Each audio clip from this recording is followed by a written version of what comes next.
The cross slide is another part that material is known as cast iron, and it does have machined surfaces. Another indication of machined surfaces is this check mark that's closed off, this little triangle with a line. This signifies a machined surface. That is the schematic symbol for machined surface. This one is in inches, and the casting fillets are this little mark right around here. Being that we can't see this other side and the fact that everything else is symmetrical, again, we do not want to assume things, but we would assume that this far side is cast, like this near side, and also those fillets run down this side as well. So this one's in inches, and we're going to create that one as well. Oh, already in the new design.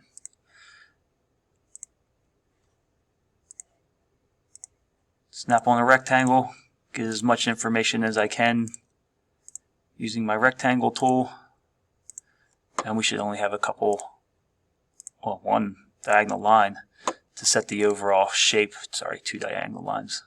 There's an angled line that comes down here. Start off with our overall length and height. We have a length of 4.6 with an overall height of 1.6, and start setting some dimensions. This got collapsed really quick. This is 1/2 inch,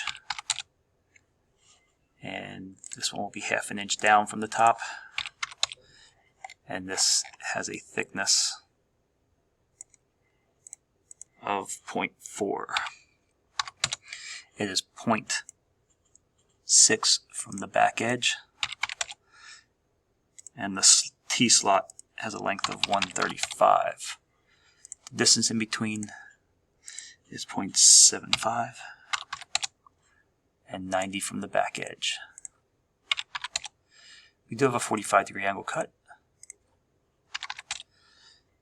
that takes place 0.4 inches down from the top.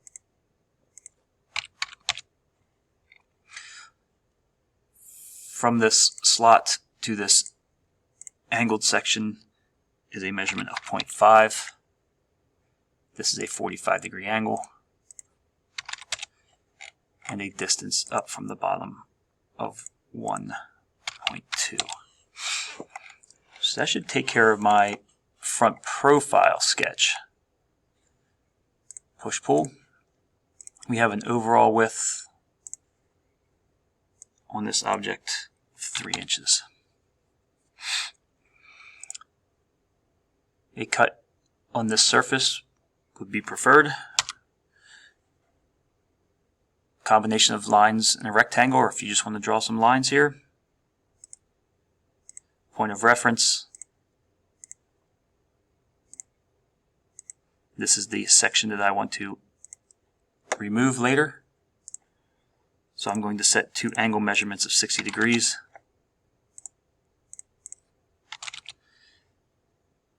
An overall length on the bottom of 1.5, and this distance takes place 0.75 in from the edge, and it is 0.4 up from the bottom. We are now going to remove this material, and it does go all the way through. There is no indication that it does not, except I forgot a section that needed to be extruded.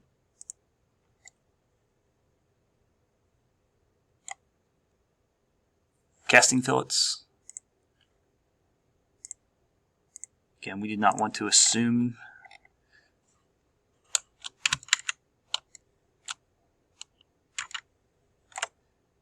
but since we know that these edges all have that casting fillet, we are going to take the chance and assume that the far side is at a radius of 0.06.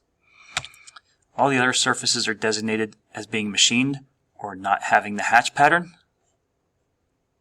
So we're going to set our material, and now that I've added this to my favorites, say drag and drop, I don't have to search for it. And we are going to machine or polish these surfaces. Again, being in my favorites, I have polished iron right here. If I can shift and select a few surfaces at a time,